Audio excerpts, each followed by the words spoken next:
It's a journey. I don't think a smart city is something that governments can achieve by connecting Wi-Fi across all the cities or whether it's connecting bicycle tracks across all the cities.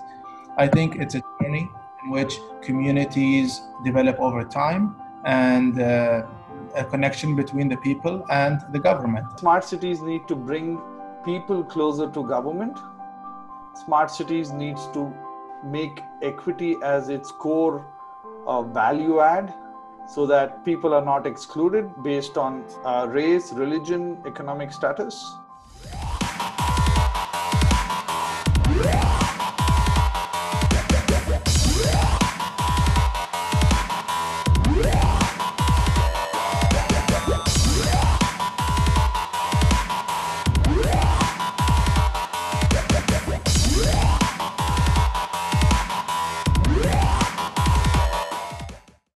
The cloud is great.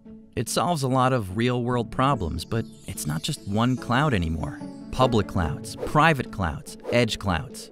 The average business uses 5 different cloud providers.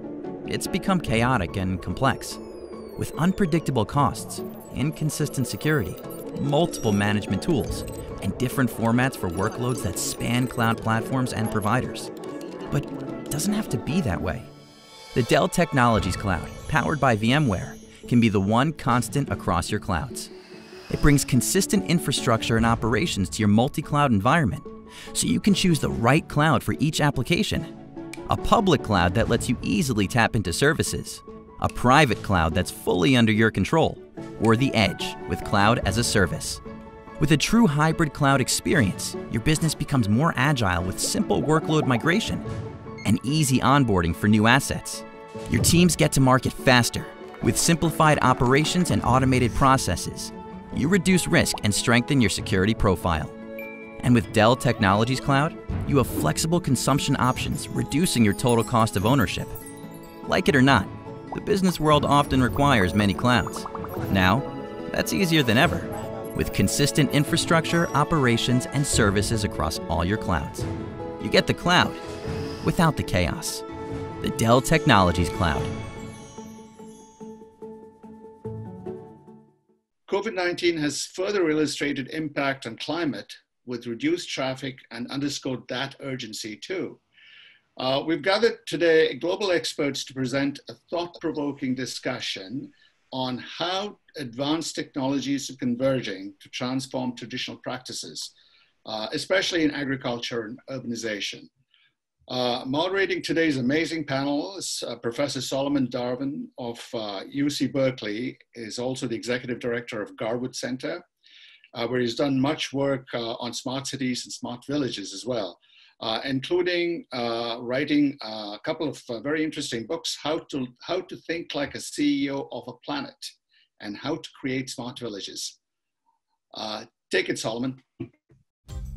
I've always chosen to surround myself by great people who are very forward-thinking when it comes to gender issues and diversity.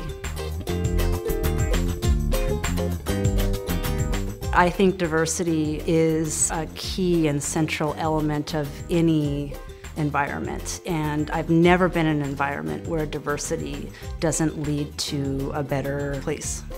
From a science perspective, we know that if you have greater diversity of microbes, for example, in your gut, that you're more likely to be healthy. And that's finding of diversity of microbes in your gut. If you think about the diversity of people in a working environment, it leads to a healthier environment and more innovation.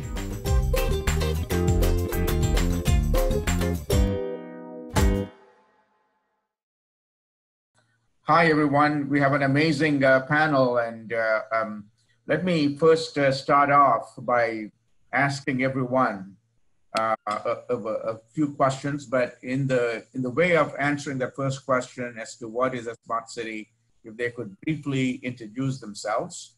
And I would like to introduce myself first. I have been teaching the Smart Cities course 5 years ago. I started teaching Smart Cities courses at Berkeley. I worked with my students worked in actual projects with engineering students as well as business students. and we did several cities in India as well, Gift City, Ajmer, Allahabad, and Visakhapatnam. We did frameworks there, and a lot of lessons learned by our students in developing frameworks for the cities, because Prime Minister Modi invited us there. And, you know, at that time, we wanted to build, in India, we wanted to build 100 smart cities. And so that's one of the questions that we'll debate. We also did some frameworks for cities and worked with the mayors of San Francisco, Oakland, Berkeley, San Jose here, and trying to see how we can make those cities smart. So none of us envisioned something like COVID-19 coming and hitting us. So those were, the frameworks were different back then. So that's my brief background as it relates to smart cities. And so you can, you know, the panel could also ask me questions as I can pretend to be one of the panelists as well. Now I teach something called Pranab Mukherjee, who is who recently passed away, the president of India, got me thinking to divert my attention to smart villages a few years ago. And that's what I do now. So I have my own definition of what a smart city is. It's an academic one, but instead of focusing on me here, why don't we ask the first question as you all introduce yourself with this amazing panel. What is a smart city? How do you define it? And if a smart city is so smart, why are so many people from cities are fleeing to villages? Millions of people fled cities to villages to take refuge. Would a smart city is something that would be a city of refuge in times of crisis that preserves and protects and people, and the people actually will run to them as cities of refuge versus running away from them, which is a recent trend we have seen. How do you define a smart city? Because my students, when they first came, they saw a bunch of YouTube videos and they felt that they have a dream of what a smart city is, but we haven't yet realized it. So if you could probably each one take just a brief second and talk about your background and define it very briefly, because we have very little time, then we can move on to the next 7 questions that I have, which are equally thought-provoking. Let's start with Julia. Hi everyone. Hello, thanks for having me. I'm Julia Thompson. I'm the Smart Cities Policy Lead at the Greater London Authority. So I'm responsible for the Smarter London Together Roadmap, which is a mission-led strategy launched by the Mayor of London, Sadiq Khan, back in 2018. And I also support the work of Theo Blackwell, who's our Chief Digital Officer. So you started with a pretty hard question, but I think about being a smart city as the way a city uses the technology and tools available to it, rather than an end product or a goal. So for me, a smart city is one that uses new technologies and data to solve pressing economic, social, or environmental challenges. So it means it's different for all cities. And also it should be driven by the needs of its citizens. Very, very good. Amar? Hello, good morning to you all. It's morning to you guys. It's good night on my side. So my name is Ammar Al-Malik. I'm the Managing Director of Dubai Internet City. Dubai Internet City, for those of you who don't know, is the first dedicated community to technology in the Middle East region. We are looking after all the big companies in technology, such as Google's, Microsoft's, Oracle's, and basically everyone else in the technology ecosystem, as well as the startup ecosystem in Dubai. We are in between the smart city initiatives and between the private sector, so we act as a bridge. And therefore, when you ask me, what do I define a smart city as? I think it's a journey. I don't think a smart city is something that governments can achieve by connecting Wi-Fi across all the cities or whether it's connecting bicycle tracks across all the cities. I think it's a journey in which communities develop over time and a connection between the people and the government. And I really like the motto that was used here in Dubai, and that's Smart Dubai to create the happiest city in the world. So happiness is part of the smart city story. Very, very good. Walter? Hello, everybody. My name is Walter Galvez. I am the CEO of Cementel. Cementel is a company with patents applied to different cities in Colombia, which focus in smart and sustainable cities using solar energy, artificial intelligence, and IoT. We decrease the accidents, the traffic accidents in that city in more than 25%. That is more than the United Sustainable Development Goals to 2020. And about the smart city, to me, a smart city is a city that uses innovation. We focus on comply the UN Sustainable Development Goals. We don't be confused with false smart cities that use technology but not comply with the economically viable and sustainable solution. That is my definition. Thank you. No, very, very good. Let's hear from a sustainability expert, Sanjay. Please tell us some of your concerns there. Thank you, Solomon, and it's good to be here. I think the definition of smart cities really does vary quite a bit, region by region. But before I get into that, my background as an architect, planner, urban policy and urban governance specialist has allowed me to work at several levels of government, both nationally and internationally. And that has really given an insight into the way technology needs to be positioned, the way technology needs to be utilized, and the impact that it can likely have.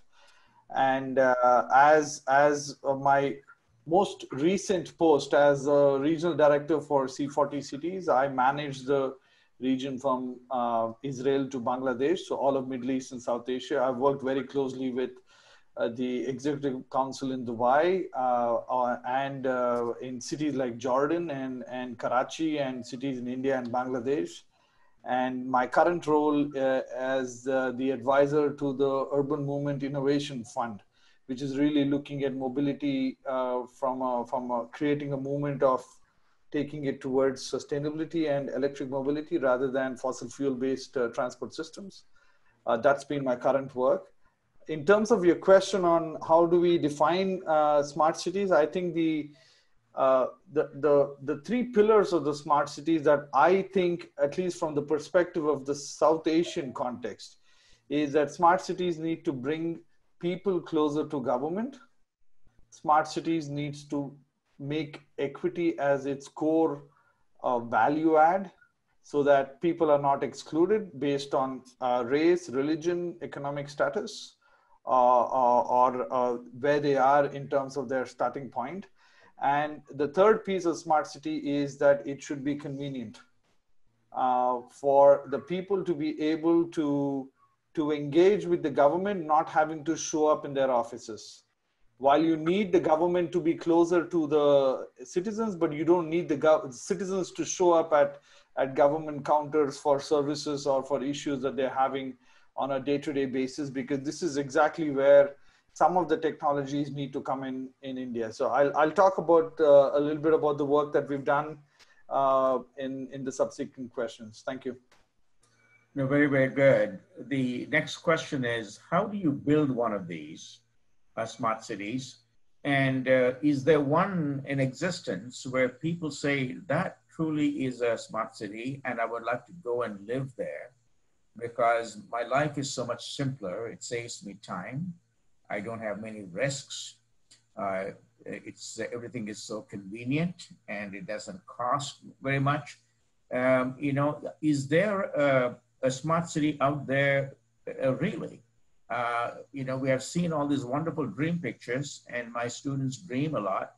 but we haven't seen one yet, even though Prime Minister Modi said, let's build 100. I don't see even one, I don't think yet, that I can say, hey, this is truly smart.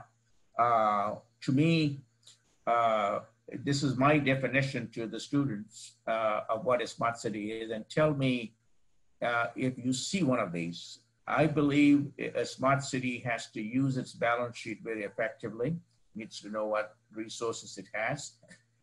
Today, it's not about owning assets, it's about access to other people's balance sheets, because we live in a world of Uberization, access to resources from other cities nearby, and how you leverage those. Are there cities that are doing that? And secondly, are they digital? That saves you time and money and travel and costs. Is it a platform where you don't need to call 100 other people, that you just go and get what you want and contribute and take what you want? Is it a platform? Is it a scalable platform? The other thing is it a business model? In order for a city to be sustaining, it needs to have a business model, have access to resources, partners, and they all work together as an ecosystem, including the government being one of the things. And I think that would be a business model approach. If it's not scalable, sustainable, it isn't. And the other thing that you could address is in a smart city is smart cities are extremely expensive because they're based on knowledge assets, IP, and IP knowledge assets evaporate very quickly. So every year you're building a new technology, a new thing, and so it's very expensive, high maintenance. So speak to me a little bit. Maybe one of you who has seen a smart city, can start out and saying, there is one, here it is, here's a good model that we can all look to. Any volunteers there? Can I, Solomon? All right. Unfortunately, I think a smart city has to be designed for its context. There is no one smart city that will fit another one because of the city, its governance structures. I mean, the smart city of Dubai is a great example. They have built it from the ground up for the people of Dubai, and you take that and export it to somewhere else, it might or might not work. And the reason for that is the fact that the way people engage with government varies drastically within the same country, forget between countries. That's number one. The second piece of contextualization that is required is the fact that the issues and challenges on the ground are very different based on the level of service delivery that's already being done at the city level, at the provincial level, and the national level. So there is, which is why I believe that a smart city,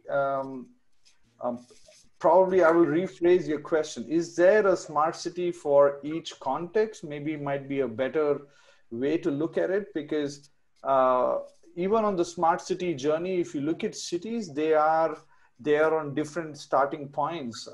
In what London is doing is very different than what Dubai is doing, than what some of the cities in South Asia are doing, because the challenges are different.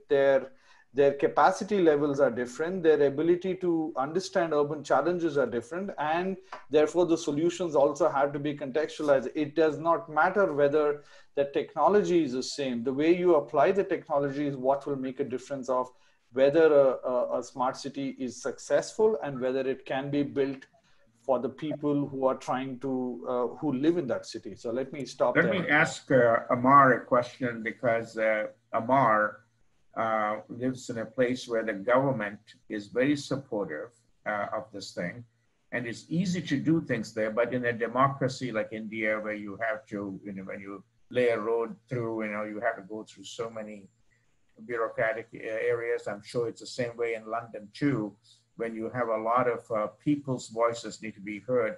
But in a place like where the government has a stronger hand, I think it is easier for China or probably even Dubai to build one of these things. Is my perception wrong there, or do you think But because to me, when I think about a smart city, it should be good for poor man as well, not just the rich person who can live in anything. So if you can address that, Amar, that'd be great. Yeah, I think I was leaving this point for the next key challenges question, but I think that's a good segue anyway. There are two things that I wanted to say is smart cities are not necessarily, in my opinion, related to technology or infrastructure. So a small example of this, I was living in Japan a long time back, and the iPhones were still not there and Androids were still not there. So I wanted to pay my rent the first month there. How do you pay your rent? And I went downstairs, I tried to speak to people, how do I pay my rent?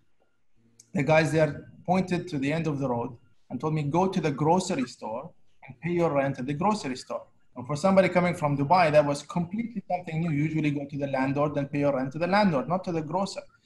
But the point is, the community there created a methodology to allow people that are living there very easily, conveniently, to go to a close that's just an area that is close by to pay your rent, something very simple.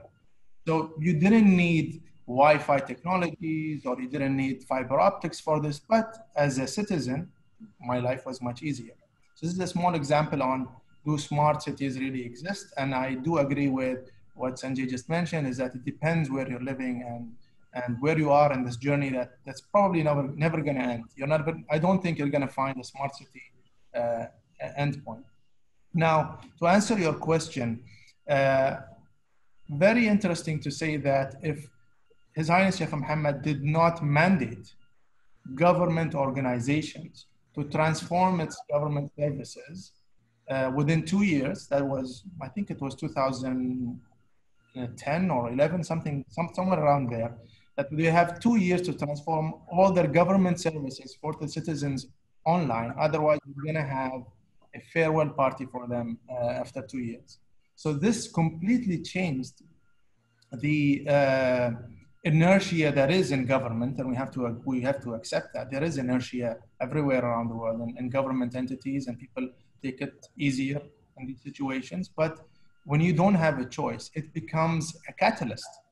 So effectively, that mandate transformed and affected companies in Dubai Internet City. So all of a sudden, the companies and private companies in Dubai Internet City are starting to get these requests and RFQs and RFIs. How do we transform the city to a smart city? So yes, I do believe that does have a big impact in transformation. There was just a new law that was announced again by His Highness that 50% of all government centers will be closed down by next year, 2021. So these mandates again are critical to transform the lives of the people. Very, very good. Walter, do you think, is there a smart city where a poor man, an average person who can't afford, can move to and live comfortably? Are smart cities only for the college students, sophisticated people, and who do banking and international trade? Well, I think smart city is a concept. The concept is use innovation. Innovation is not necessarily use technology or sophisticated citizen using technology. That is more than that. Smart cities have different area of application, and that depends on the problem to solve in every city. I like to speak about examples. I have example of Cartagena in Colombia. Cartagena in Colombia is a city with a big problem. People dead in accidents, a lot of people dead in accidents. That star strategic to put a smart city solution to that problem. In this case, in the area of mobility and environment. That city received a lot of awards by the use of artificial intelligence, Internet of Things, power with solar energy that produce great data to save the life of the people. And the traffic lights are auto-sustainable with solar energy. The city, in fact, in 5 UN Sustainable Development Goals, to produce return of investment, the mobility is new human change problem, reduce pollution. Every people that get in accidents, the cost is about $1 million. Cartago in Colombia saved more than 52% of the people that in accidents. There was about that kind of success is acknowledged around the world. That is the case of using of technology, but the focus is not technology. The focus is the human life and the sustainable. Well, Julia, maybe you can enlighten us a little bit on this one. Every time I think about many of my students when I taught over the years, when they think about a smart city, it's a place where everyone is welcome and can belong. But when I come from a little village in India, and many people in Indian villages go to cities like Mumbai and Delhi and Bangalore, and they live in ghettos or slums, in a very substandard living. And, it's not a place where, so I feel in a smart city, I think everyone should have some adequate resources and not really live in substandard living. And that's why when we had this recent crisis, millions of people walked on foot back to their villages, because villages are the source of life, because there's a river there, there's a lake there, and a community there.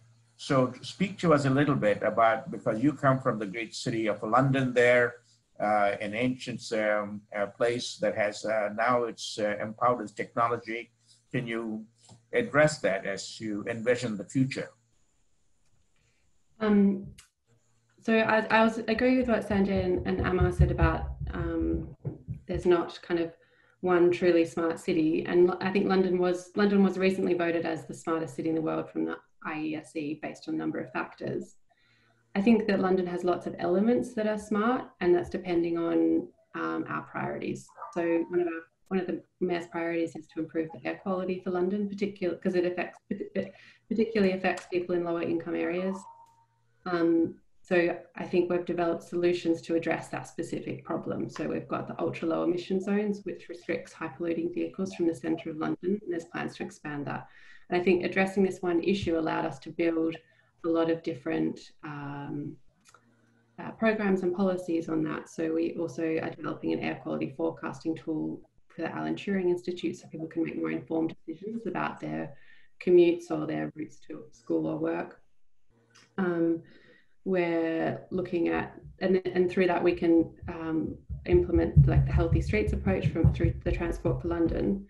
And I think the smart city, trying to deliver a smart city as a whole doesn't really work. It works best when you have a one specific problem that you use data or technology to address, and then you build on it from there.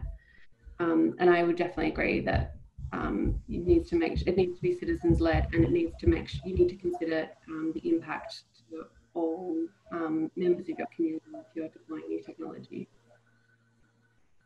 Yes, the next question has to do with many of our audience or listening to us they're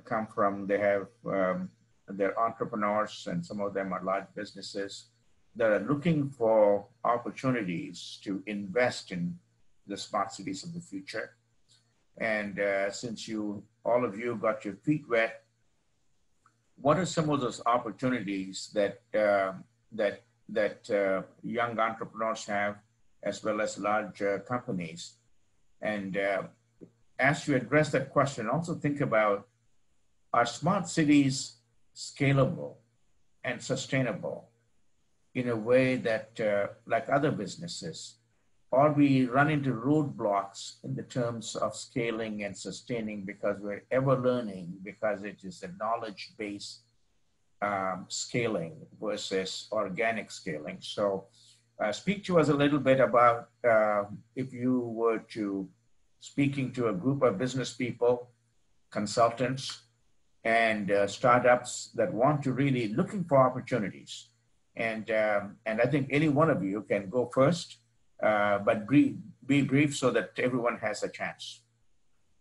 I can quickly jump in just to say that if entrepreneurs or startups were coming to speak to me as working for the Greater London Authority, I'd want them to be able to clearly articulate the issue that they're addressing, and that they've spoken to Londoners, and that it is a real need within the community. And it's not, there's no point presenting a great technical solution to me if you haven't explained the problem that you're addressing. Very good. Anyone else wants to piggyback on that one? What opportunities, Amar, if people here in the Silicon Valley are trying to want to expand their businesses, what can you offer? Look, in general, the region where we're living in Dubai, the region around us is hungry for solutions when it comes to technology. There is a great demand for technology in the lives of people, and there is still, the demand is still growing. So Dubai is always a gateway, and we've seen this in Dubai Internet City, where companies are set up, and we help the companies set up, but then they expand in the region through Dubai. Now, to answer your question, what are the opportunities in smart cities and going into the future? I think COVID-19 opened up new opportunities that would have taken years for smart cities or generally cities to adopt, whether it's in education, whether it is in manufacturing and localization, agriculture technology here in a desert, for example, in Dubai. So there are lots of opportunities that came up with COVID-19. But I think what is distinct about this region is the ability to put the government with the entrepreneurs. So an opportunity or one of the initiatives that was made, I think is very interesting to share, is Dubai Future Foundation, which puts the government would raise a problem. So let's say it's in healthcare, and then entrepreneurs from all around the world would submit to this problem, and the government may or may not select these solutions and put them in a cohort, accelerate the solution. So basically, entrepreneurs have some kind of a voice with the government to solve these kind of solutions. I think this part is very important. It's communication between the private sector and the government. Very, very good. Walter, when you build a new city, you need new technologies. Along with the technology, you also need services to maintain the technology. Just like when you sell an airplane, there's more money that comes from selling parts and maintenance of the airplane rather than the technology itself. So in terms of, from your experience, do you think there's a lot of opportunities for people in new jobs in the area of services as well as new technologies? Well, I think the opportunities, there are a lot of opportunities now with COVID-19. The smart cities need a lot of solutions with the new reality of the world at this moment. The opportunities are around the user dedicated to produce a high value data. The government take decision in smart cities. Maybe the owners of the knowledge, like the patents, industrial secrets, have a big opportunity too. The people like consultants, people that designs the new solutions, playing the new future of the smart cities, have the space to many jobs around that. Very good. And Sanjay, talk to me a little bit about sustainability. Are smart cities scalable and sustainable? Because when I think about a smart city, it's very highly expensive. And maintenance is very high because today's technology is useless tomorrow. You got to come up with a new one. And so speak to me a little bit about sustainability of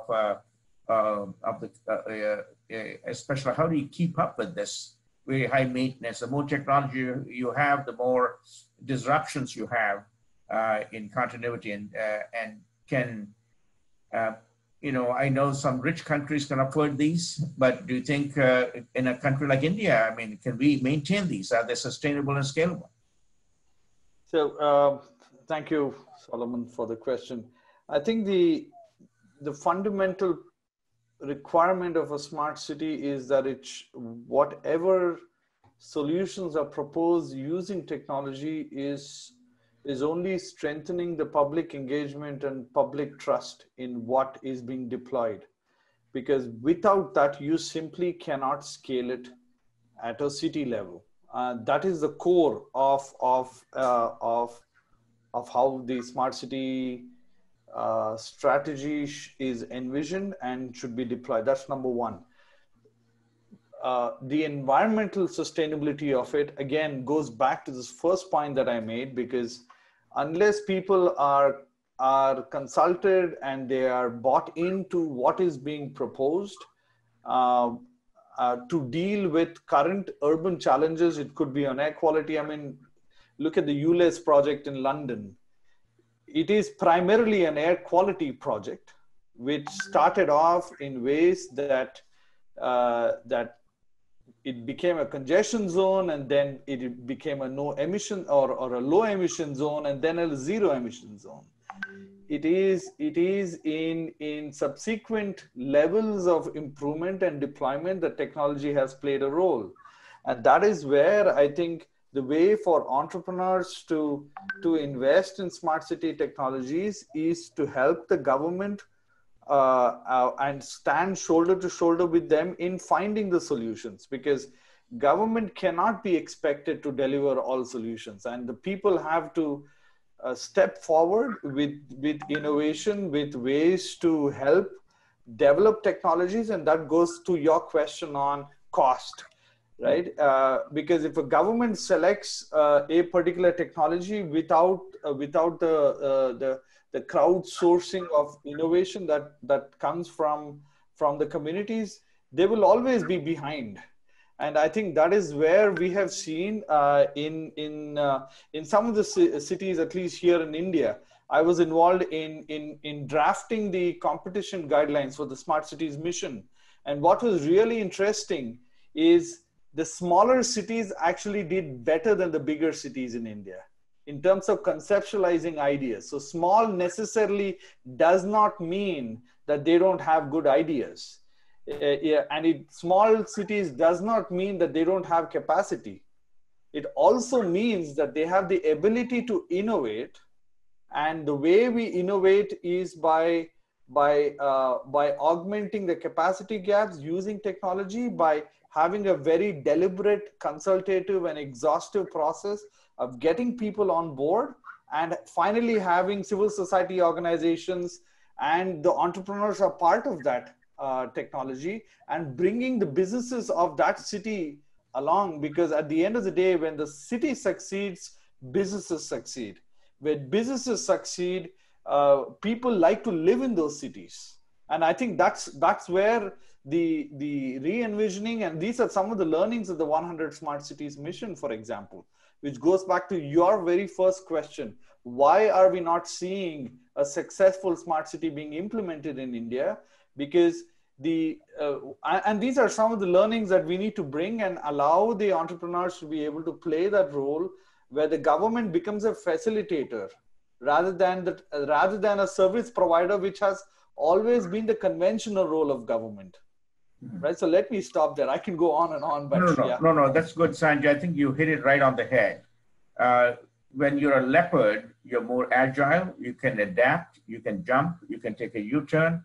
When you're an elephant, you cannot do that. So I think a city, also a smart city, when they're smaller, I think it's much easier to flex and adapt and cater, rather than becoming so big, so huge, that something goes wrong and the whole thing falls apart, like we have seen with COVID-19 experiences, because we live in an interconnected world that when one thing goes wrong, everything else goes wrong. It's a domino effect. So I think that's a great takeaway from this. I think probably what India should do is maybe focus more on smaller cities and create more of a business model, entrepreneurial approach. And that leads me to the next question, which is, are we neglecting, the final question, smart villages? Do villages need to be made smart? It's great to have smart cities, but we need smart villages too. And that's where my expertise has been over the last several years. And I teach courses there and wrote several books on it.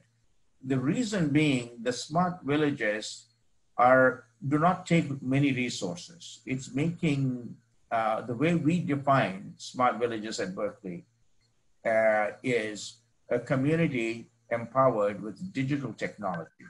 That's all they need, a digital technology and open innovation platforms to access global markets. So people in remote parts of the world, there are 3.4 billion people who massive humanity that live in rural areas. And they are not connected to the rest of the world. And I think once you connect them and give them access, create frictionless, transparent platforms which they trade without any middlemen, they too will succeed. And they too will create, great economic entities and villages that will prosper without moving any further. And I think probably that's another thing that we should not ignore. Yes, probably, I think Sanjay, your takeaway is, you have a use case, I guess, where you're saying the success rate in smaller cities is much better than large ones. And maybe I need to turn to Julia and say, if she agrees, because she has London, which is huge. And also Ahmad too, because they are dealing with these big ones. And what are your thoughts on this? Well, I'd agree with Sanjay. I think that, and I think some of the projects that we've deployed here in London show that if you start small, so we can't possibly think about turning London into a smart city. It's too big and there's too many people, and it takes a lot of collaboration and coordination. So we just start small, demonstrate that something works, like the congestion zone and then the ultra low emission zone, and then you can scale up from there. There's another tool that we developed, the infrastructure mapping application, started with a specific problem where utilities were not sharing data and weren't collaborating on street works. So we've developed a way for them to share data on future works so that they could, instead of going and digging up the road to put a water pipe in and then 6 months later digging it up again to put electricity down, they can pre-plan that, and then building on that and demonstrating that that works for the utilities. We're also adding benefits for the citizens because they've got less street closures and disruption to their commutes. And then using that data sharing, we can then add in Transport for London or the local authority so that they can be more informed and have a say on how their street is rebuilt. So you're building back better. So I think starting with one small problem and then scaling up. So I think it's just, even though London's a huge city, I think the same principle applies. No, that's a very good point. And Amar, I want you to address this too. The reason that I wrote this book, Creating Smart Villages, How to Create Smart Villages, is because for the last several years, I've been working with the government of India. Creating smart villages is a kind of a pipeline that you're creating for smart cities. You may have a smart city, but you need to create a pipeline because you need food, you need water, you need produce, right? And sometimes even good labor comes from there. So you need to make the villages smart also. And when we define a smart village, it's not about infrastructure. We don't build roads and water tanks and schools. We empower people, we build people, give them knowledge and access, and the human DNA is smart enough to go and become very entrepreneurial and create that. So if people are not involved, like Sanjay was saying, right? And if we leave everything up to the government, it's going to be a disaster. I think if people are empowered, they themselves, with their entrepreneurial spirits, they can build smart cities. But first, it starts with the village first, and they need to prosper there so that we have a strong organic growth. And that's my thoughts. And Amar, please share some of yours. I love what Sanjay said earlier, and that is smart cities. Eventually, how do you know if it's successful or not is exactly what you said, Sanjay, is how much people want to live in it. So if a village has all the needs and has everything that it requires for people to live there and people are happy there, I don't think it's a choice for governments. I don't think government will need to choose whether or not smart city is there or with a village or not. So people can live wherever they want if the infrastructure is available and if the connections are there. Now, between the private and the public sector, while the government is I still think the government needs to become a catalyst to open up opportunities, but not everything revolves around the government. The government should not be involved in the entrepreneurship businesses. They should make sure that businesses are able to operate sustainably, efficiently, with everything that is required, and the businesses need to be sustainable, basically managed. So I think governments need to be involved somehow, but in the end of the day, they need to open doors only. They need to open doors as much as possible for these sustainable cities, even if it's villages, to operate. And lastly, I just want to end with this point that at the end of the day, the connections between people and the government is critical. So their voice needs to be heard, whether you're in a village or a city. Yeah, let me turn it over to Walter for the final word here.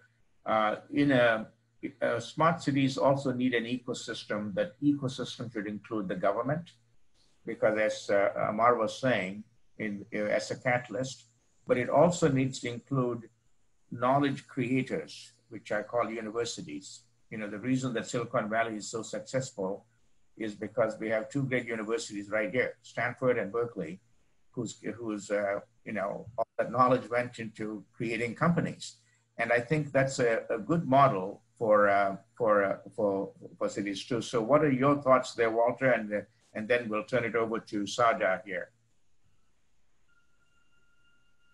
Well, the ecosystem of the smart cities need people in the government to take good decision and good vision of the smart cities, but need people to create acknowledge to the smart cities of the future. The smart cities of the future are not the same smart cities of today. Smart cities of today are focused in solving problems that come from 20 or 40 years ago, when there is no enough data ready for sustainable future. The new smart cities of the future, in this case, the small villas, have access to all data in real time to plan what future they want, what problems they don't want to have.